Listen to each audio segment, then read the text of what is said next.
Good morning, my Real News Midday TV family. Thank you so much for tuning in this morning, and I'm wishing for everyone a wonderful and a productive day.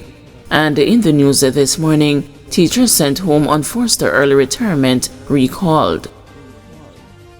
The leadership of the Jamaica Teachers Association says that the government breached the law when it sent teachers on retirement before the age of 65. The JTA is urging educators who were sent home on forced early retirement to contact the association for support to ensure that the Education Ministry follows the letter of the law. JTA President Dr. Mark Smith said the JTA told the government that if it did not stop the practice of sending teachers off on forced early retirement, it would take steps, including legal action, to address the matter. Last month, the Education Ministry sent a letter to board chairmen and educators in the government teaching service, advising them that it had ceased the issuance of retirement notices for educators whose effective date of retirement has not been attained. Smith told the news last week that the teachers who had returned to the classrooms owing to the intervention of the GTA reportedly received letters from the ministry rescinding their retirement. The JTA said a retirement schedule for a 5-year transitional period was established for teachers. However, the government was implementing a 10-year transitional period. The JTA said it did not settle on a 10-year transitional period, noting that it was not a party to that arrangement. A technocrat unilaterally decided that, hey, you know what, let's go 10 years, in an era in which we are struggling to find qualified teachers to send off experienced teachers before they want to retire, Smith said. A technocrat unilaterally decided that, hey, you know what, let's go 10 years in an era in which we are struggling to find qualified teachers to send off experienced teachers before they want to retire, Smith said. No technocrat has the power to usurp the authority of an act of parliament, he added. While teachers can retire early if they so desire, Smith said the option is theirs whether they would like to continue up to 65 years. Smith said that some 40 teachers had written to the JTA complaining that they were forced to go off early. We had some assurances from the Ministry of Education that no one would be sent off, but apparently some people were still being sent off, and that is why we had to flex our muscle to say no, there is an agreement. Smith said the JTA rejected a suggestion that the teachers who were sent off on early retirement should write to the ministry requesting an extension.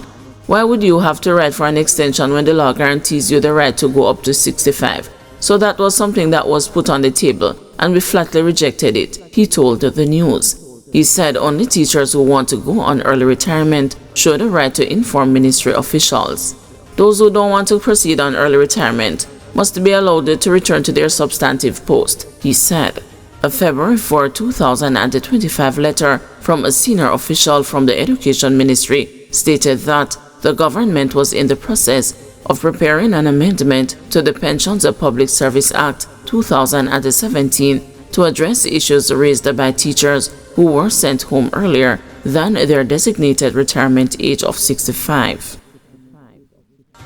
Increase in homeless population straining Kingston shelters, says the mayor. Kingston Mayor Andrew Swaby has acknowledged the rise in the city's homeless population, which he said is putting additional financial pressure on shelters and the support services.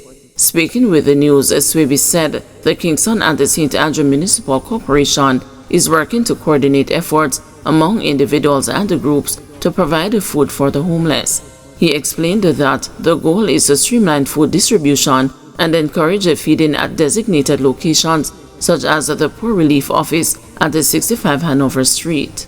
There are days when multiple groups are feeding them and other days when no one does. We want to ensure that we can have them fed every day, Swaby said. He added that centralizing meal distribution would also help maintain cleanliness in the city by providing proper garbage disposal areas. In addition to food, the initiative aims to offer other essential services, including clothing distribution and access to bathing facilities. Swaby confirmed that homelessness in Kingston is increasing, but noted that the exact factors driving the trend remain unclear. We are seeing an increase in numbers. We cannot speak to the factors yet, he said, while divulging that surveys will be conducted soon to assess the extent of the issue. He also acknowledged that some individuals who access homeless shelters may not be entirely without housing, but rather travel into the city for food and other support. Some of these persons leave their house just to come and get some food. So it's a financial strain on us, but we have to take care of our vulnerable population, said the mayor. When asked whether migration from other parishes was contributing to the issue, Swaby said he could not confirm the origins of those seeking assistance. However, he indicated that upcoming surveys would provide more insight into the movement patterns of Kingston's homeless population. Golding insists the PNP still holds a solid lead over JLP. President of the People's National Party, Mark Golding, is insisting that his party maintains a solid lead over the governing Jamaica Labour Party despite the slip in support, according to the latest RGR Gleaner commissioned Don Anderson poll.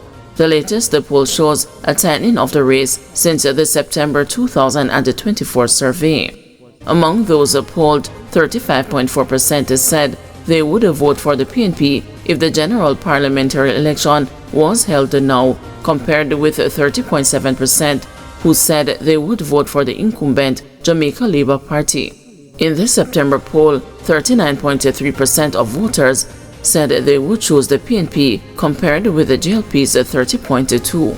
But Don Anderson, CEO of Market Research Services Limited, has noted that the JLP has not gained ground on the PNP, as the 4% loss has moved to the column of the undecided.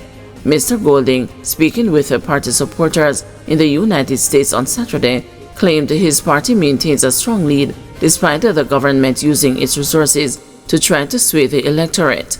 Mr. Golding said he expects an increase in the poll numbers in the coming months when PNP begins to make public its programs for the electorate to consider. Essentially, we have a very difficult task ahead of us. But if Jamaica doesn't get a change of government now, I don't know what kind of state we're going to be. You know, because we have a corrupt government and a power-hungry government, and they're supported by the elite, and the media is bought out by them too. So it's not an easy road to trod the road that we are treading, comrades. It is not going to be easy to get them out, because you know the news, the things that we put out don't get covered. You know, even today, there's a poll being run right now. It's a Don Anderson poll.